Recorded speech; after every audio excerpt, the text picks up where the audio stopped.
ठीक है, केमिस्ट्री पढ़ना है, क्या पढ़ना है जी?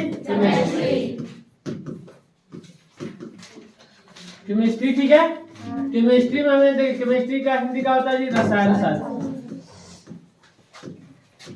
शास्त्र। क्या बोलते हैं हिंदी में? रसायन शास्त्र। इंग्लिश में बोले तो केमिस्ट्री। ठीक है, अब देखिए अगर केमिस्ट्री कोई पूछता है, केमिस्ट्री के पिता किसको बोलते हैं जी? एंटोनी लवाइजिए। एंटोनी लवाइजिए। ठीक है, इससे केमिस्ट्री का बोला जाता है पिता। बात समझ में आ रहा है? इन्हें क्या बोला जाता है? केमिस्ट्री के पिता। बात समझ में? आप याद कर लीजिएगा केमिस्ट्री के पिता कौन है। ठीक है, केमिस्ट्री को हिंदी में क्या बोलते हैं? रसायन शास्त्र। रसायन शास्त्र इंग्लिश में बोलते हैं केमिस्ट्री। ठीक है, बहुत लोग का आता है पूछता है कि वो आप केमिस्ट्री पढ़ते हैं तो बोलते हैं यार रसायन शास्त्र पढ़ते हैं, तो उसका मीनिंग पूछ देता है, हिंदी पूछ देता है। तो बहुत लड़का हिंदी बता देता है, रसायन शास्त्र के मतलब बोल देगा, कहेगा उसका इंग्लिश बताइए, तो नहीं बता पाता है। बात समझ में आ रहा है? तो आप ये इंग्लिश भी क्या करना है? याद कर लेना। इसके पिताजी का भी क्या नाम है? याद कर लेना। हो जाएगा? चलिए, हमें केमिस्ट्री का पहला चैप्टर है, चैप्टर 1। कौन सा है जी? पहला चैप्टर का नाम है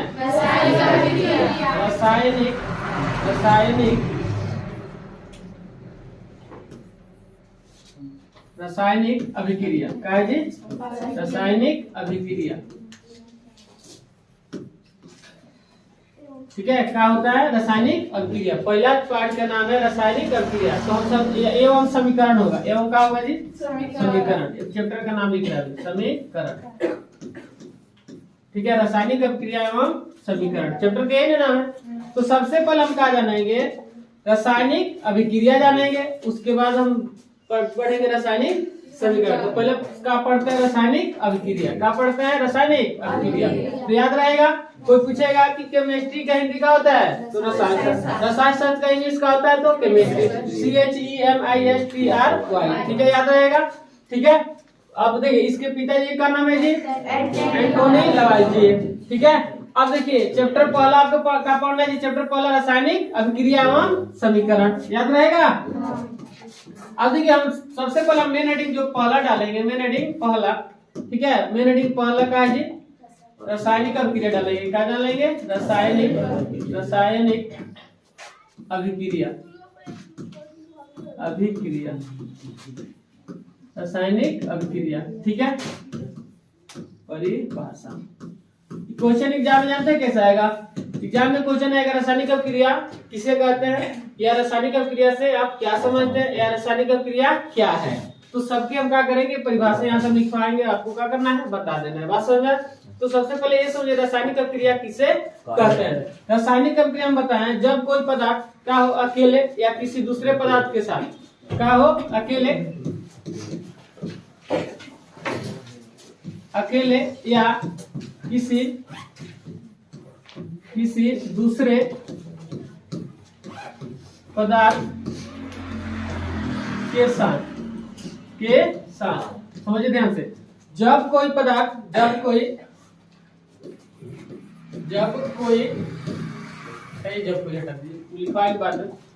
अकेले या किसी दूसरे पदार्थ के साथ, कहा अकेले या किसी दूसरे पदार्थ के साथ क्या करे? अब क्रिया करे, मतलब क्रिया करके एक या एक से अधिक क्या करे? विभिन्न गुण वाले नए पदार्थ का करे? निर्माण करे। अकेले या किसी दूसरे पदार्थ के साथ विभिन्न गुण वाले नए पदार्थ का निर्माण करे, तब उससे बोलता है क्या? रासायनिक अभिक्रिया। अब देखिए अकेले या किसी दूसरे पदार्थ के साथ कैसे अभिक्रिया करेगा, समझिए। जैसे मान के चलिए CO3, ये बताइए आपका किसका होता है जी? संकर। अब ये अकेले है, ये पदार्थ क्या है? अकेले। ठीक है, अब ये अकेले पदार्थ है। अब ये CaCO3 जो है अब टूटेगा तो क्या बनेगा जी? CaO plus CO2। CaO plus CO2। CaO मतलब कैल्शियम ऑक्साइड और प्लस कार्बन डाइऑक्साइड, मतलब दोनों में क्या हो गया? ये टूट गया। टूटा। अकेले पदार्थ का हुआ, अब क्रिया किया तो क्या टूट गया? अलग अलग पदार्थों में क्या हो गया? टूट गया। बात समझ में आ रहा है? तो अब इसका गुण इसके गुण से क्या है? अलग होगा। इसका भी गुण इसके गुण से क्या होगा? अलग होगा। बात समझ में आ रहा है? तो अगर कोई पदार्थ अकेले या किसी दूसरे पदार्थ के साथ क्या करे? क्रिया करे ठीक है, क्रिया करके नए पदार्थ क्या करे, निर्माण करे, तब उसे बोलते हैं रासायनिक अभिक्रिया। जैसे कहने का मतलब ही है, जैसे 2H2 प्लस O2 क्या बनाएगा जी, 2H2O ऐसे। अब बताइए ये हाइड्रोजन गैस है, ये भी क्या है, ऑक्सीजन भी क्या है, गैस है। ये क्या है, H2O का है, 2H2O का है, जल है। क्या है, किसका सूत्र है जी, जल का। ये बताइए जल किस रूप में होता है जी, द्रव के रूप में होता है। जल किस रूप में होता है, द्रव। ये दोनों का है गैस। तो देखिए जब दो या दो से अधिक पदार्थ मिला, दो पदार्थ मिला, ठीक है, या दो से अधिक भी पदार्थ हो सकता है, तो दो पदार्थ मिला तो एक नए पदार्थ का क्या किया, निर्माण किया। जब दो पदार्थ मिले, नए पदार्थ का निर्माण करे, तो उसे क्या बोलते हैं, रासायनिक अभिक्रिया। ठीक है, तो अब समझिए यहाँ दो पदार्थ मिल गया तो नया पदार्थ बन गया का द्रव। अब इसका जो गुण है, इसका गुण इसके गुण से क्या हो गया, अलग। इसका मतलब ये दोनों का गुण भी नहीं मिलेगा। इसको कैसे भी करेंगे फिर ये टूटेगा भी अलग नहीं, मतलब इसके गुण क्या हो जाएगा, बदल जाएगा। बात समझ में। तो कहने का मतलब ये है, जैसे हम लोग घर में क्या करते हैं, खाना वाना बनाते हैं, सब्जी बनाते हैं, खिचड़ी बनाते हैं ना जी, तो उसमें क्या करते हैं, खिचड़ी बनाने के लिए उसमें दाल, चावल, नमक, तेल, मसाला ये सब डालते हैं। बहुत ऐसा आइटम क्या करते हैं उसमें हम डालते हैं, तो क्या बनता है, एक नया नाम देते हैं खिचड़ी। ऐसे नाम देते हैं ना, कैसे बोलते हैं, दाल, भात, चावल, नमक, पनीर वनीर जो भी डालते हैं, मटर के क्या है, खिचड़ी, तो बना है खिचड़ी। उसे नाम नहीं देता है, डायरेक्ट का नाम देता है खिचड़ी। मतलब वो उसमें खिचड़ी बनाने में क्या हुआ, रासायनिक अभिक्रिया हुआ, तब एक नया पदार्थ बन गया। वास्तव में कुछ भी करेंगे तो फिर अलग अलग टूटेगा। अब उस दोनों का गुण क्या होता है, अलग अलग होता है। बात समझ में आ रहा है। तो हम लोग के जैसे भोजन का पचना भी कौन सा अभिक्रिया है, रासायनिक अभिक्रिया। बात समझ में आ रहा है, भोजन के पचना रासायनिक अभिक्रिया। दूध से दही का होता है, बनता है, दूध से क्या बनता है जी, दूध से क्या बन जाए, दूध से दही। तो बताइए जब दूध से दही बनता है, तो बताइए ये रासायनिक अभिक्रिया है कि नहीं है, रासायनिक अभिक्रिया है। अब दही को कितना भी हम मह दे, कुछ भी कर दें, तो बताइए फिर आपका दही दूध बनेगा, नहीं बनेगा। मतलब दूध आप पी के देखिए, मतलब दही आप खा के देखिए। तो कहने का मतलब ये है कि बताइए दूध का स्वाद भी अलग रहेगा कि नहीं, इसका स्वाद भी क्या होगा, अलग रहेगा। बात समझ में। तो दोनों के गुण में क्या हो जाएगा, अंतर होगा, दोनों के गुण में अंतर होगा कि नहीं। अभी दूध जो होता है किस रूप में होता है जी, द्रव के रूप में, द्रव रूप में रहता है, ठीक है। अब ये किस में रहता है जी, ठोस के रूप में, किस रूप में रहता है, ठोस। बात समझ में। तो दोनों के देख रहे हैं गुण अलग अलग है। बात समझ में, इसे बोलते हैं रासायनिक अभिक्रिया। बात समझ में। लोहा में जंग लगना रासायनिक अभिक्रिया है कि नहीं है? उसको खुले वातावरण में रख देंगे तो उसमें क्या जंग लग जाएगा, तो रासायनिक अभिक्रिया होगा। बात समझ में। मतलब दो या दो से अधिक पदार्थ मिला है और नए पदार्थ का हो जाए निर्माण, ठीक है। अकेले भी नए पदार्थ का निर्माण कर सकता है, दो या दो से अधिक पदार्थ में मिले तो क्या होगा, नए पदार्थ का निर्माण हो सकता है, तो उसे क्या बोलेंगे, रासायनिक अभिक्रिया। बात समझ में आ रहा है, बोलिए।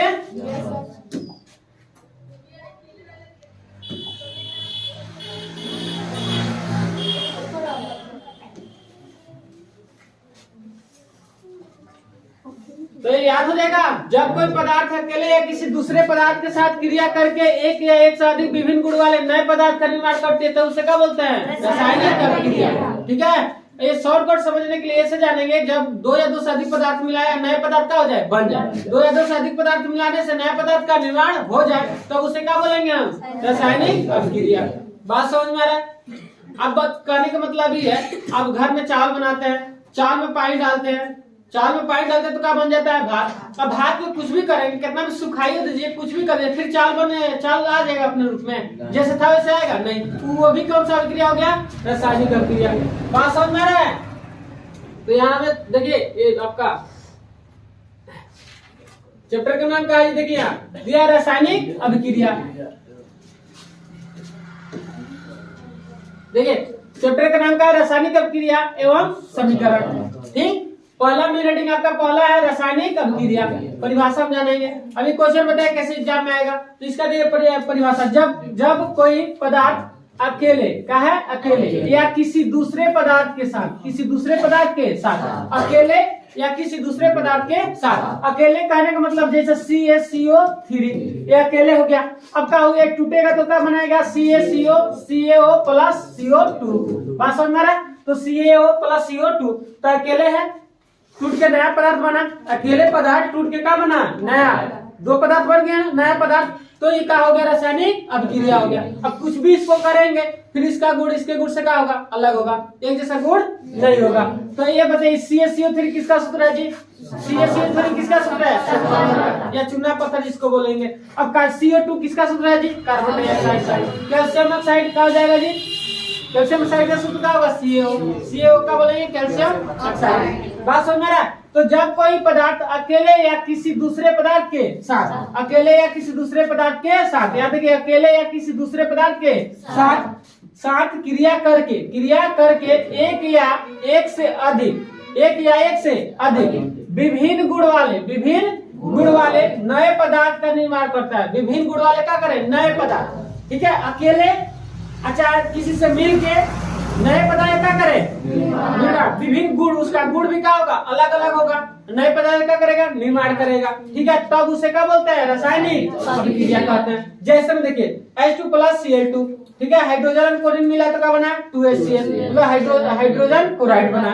वास्तव में Mg प्लस O2, मैग्नीशियम में एक है ऑक्सीजन मिला तो क्या बना, MgO, हम MgO का बना जी, मैग्नीशियम ऑक्साइड। अब देखिए यहाँ H2 प्लस O2 का बना H2O। अब बताइए का किसका सूत्र है जी, जल का। तो ये समझिए आपका, ये समझिए कि क्या हो रहा है यहाँ, रासायनिक अभिक्रिया हो रहा है। क्या हो रहा है यहाँ, रासायनिक अभिक्रिया, दो या दो से अधिक पदार्थ मिले नया पदार्थ बना। बात समझ में आता है, ये क्या होता है, रासायनिक अभिक्रिया। कोई भी अगर दो पदार्थ मिलाएंगे तो एक नया पदार्थ बनेगा। कोई भी आप घर पे ही करके देख लेना कि जैसे दूध सबके घर है, दही थोड़ा मिला देना, दूध है दही ले लेना, दो पदार्थ हो गया, दोनों मिलाएंगे तो एक नया पदार्थ क्या होगा, बनेगा, तो उसे क्या बोलेंगे, रासायनिक अभिक्रिया बोलेंगे। बात समझ में। अब खाना ही बनाते हैं, सब्जी बनाते हैं ना, मान के चलिए आलू के सब्जी बनाते हैं तो उसमें मिलाएंगे बहुत ऐसा सामान मिलाएंगे, दो या दो से अधिक पदार्थ मिलाएंगे तो नया सामान बनेगा जी, नया सब, उसका नाम देंगे सब्जी। पूरा मिलाने से एक नया बन गया सब्जी, ठीक है। अब उसको कुछ भी करेंगे, तोड़ेंगे, कुछ भी करेंगे फिर अपने रूप में आएगा, नहीं आएगा। समझ में आ गया, आगे बढ़े। अब हम क्या समझेंगे जी, अभिकारक क्या समझना है, अभिकारक देखिए इसका रासायनिक अभिक्रिया में भाग लेने वाले पदार्थ को क्या बोलते हैं, अभिकारक। जो पदार्थ मिलाएंगे, बात समझना, जो भाग लेगा पदार्थ उसे क्या बोलेंगे, अभिकारक। मतलब रासायनिक अभिक्रिया में भाग लेने वाले पदार्थ क्या कहलाते हैं, अभिकारक। कहने का मतलब देखिए H2 प्लस Cl2 ये क्या मिला रहे हैं तब नहीं नया चीज बन रहा है, ये मिलाएंगे तभी नया चीज बन रहा है। अब एक और याद रखना, तीर चिन्ह के पीछे क्या होता है, अभिकारक। तीर चिन्ह के पीछे क्या होता है, अभिकारक। अगर मान के चलिए अगर तीर चिन्ह ऐसे तो इसके पीछे जो भी होगा यहाँ लिखाएगा, जो भी होगा वो क्या होगा, अभिकारक। बात समझना, तीर चिन्ह के पीछे क्या होता है, अभिकारक। और तीर चिन्ह के आगे उत्पाद, तीर चिन्ह के पीछे अभिकारक, तीर चिन्ह के आगे उत्पाद या प्रतिफल, याद हो जाएगा।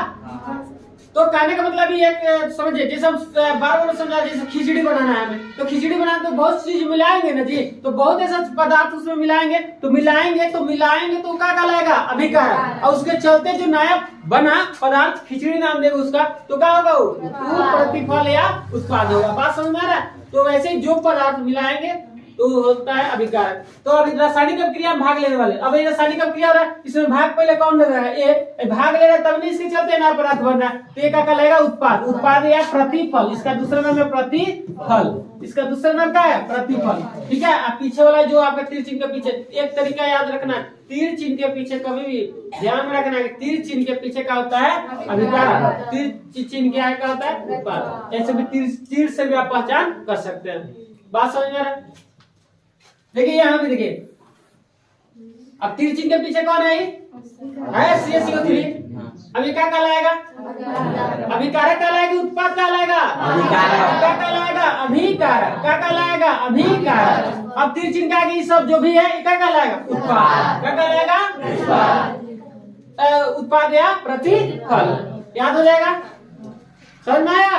जैसे अभी एक और दे रहा है H2 प्लस O2, ठीक है, H2 प्लस O2 दिया H2O ना। अब समझिए, बताइए ये का जल का सूत्र है। अब बताइए इसमें अभिकारक उत्पाद कौन है? क्या है? ये वाला अभिकारक, वो वाला उत्पाद, याद हो जाएगा। अब बताइए और बताइए, जैसे Mg प्लस O का दिया जी MgO ना। अब बताइए ये का लाएगा? अभिकारक, ये वाला तीर चिन्ह के पीछे अभिकारक, तीर चिन्ह के आगे उत्पाद, याद हो जाएगा। चलिए आगे देखते हैं, समझ लीजिए, इसके बाद लिखिएगा ना, समझ ले। अब देखिए उत्पाद तो अभी समझ में आया। उत्पाद या प्रतिफल, नाम दो है काम एक ही है, नाम दो है काम एक है, उत्पाद या प्रतिफल कहिए, ठीक है। अब देखिए रासायनिक अपक्रिया के चलते बने पदार्थ को, रासायनिक अपक्रिया के चलते बने पदार्थ को क्या बोलते हैं? उत्पाद। बात समझ में आ रहा है? रासायनिक अपक्रिया के चलते बने पदार्थ को क्या बोलते हैं? उत्पाद। अब बताइए यहाँ देखिए ये रासायनिक अपक्रिया भाग ले रहा है, तो क्या कहलाएगा? अभिकारक। फिर जिनके पीछे भी है क्या कहलाएगा? अभिकारक। इसके चलते नया पदार्थ बन रहा है, तो क्या कहलाएगा? उत्पाद। बात समझ में आ गया? कोई दिक्कत? अब Na plus Cl, Na plus Cl दिया NaCl ना, NaCl। अब बताइए NaCl किसका सूत्र है? NaCl किसका सूत्र है जी? अब बताइए क्या कहलाएगा? अभिकारक। अभिकारक, इधर तीर के चिन्ह के पीछे क्या कहलाएगा? अभिकारक, अभिकारक ना। ये क्या कहलाएगा जी? उत्पाद। ये क्या कहलाएगा? उत्पाद या प्रतिफल। बात समझ में आ रहा है? तो तीर चिन्ह के पीछे अभिकारक, तीर चिन्ह के आगे उत्पाद। बात समझे? या ऐसे ही बता सकते हैं, रासायनिक अपक्रिया में भाग जो लेगा उसे क्या बोलेंगे? अभिकारक, और उसके चलते जो नया पदार्थ बनेगा वो क्या कहलाएगा? उत्पाद। बात समझ में आ रहा है? समझ में आ गया? अगर हम ये कहें कि हम समझे, अगर हम कहने का मतलब ये है, जैसे मान के चलिए हम न्यूमन बना रहे हैं, जैसे मीट मछली बना रहे हैं, मीट मछली बनाने के लिए हमें बहुत से ऐसा आइटम उसमें डालना पड़ेगा। तो बहुत ऐसा आइटम जब डालेंगे उसमें एक या एक से अधिक पदार्थ उसमें मिलाना पड़ेगा, लहसुन प्याज जो भी है मिलाएंगे ना, तभी ना बनेगा। तो उसके जो मिला रहे हैं वो क्या कहलाएगा? अभिकारक। और उसके चलते नया पदार्थ बन गया, आपका जो चिकन बन गया ना जी। नाम अब ऐसे थोड़ी बोल देंगे प्याज लहसुन वाला मीट है ना बोलते हैं, एक क्या बोलते हैं उसका नाम? चिकन या जो भी मीट बन गया। बात समझ में? तो जो मिला रहे हैं उसको अभिकारक, उसके चलते जो बन गया फाइनल जो डिसीजन आ गया वो क्या है? उत्पाद या प्रतिफल। समझ में आया? किसी को दिक्कत? चलिए तब लिखिए।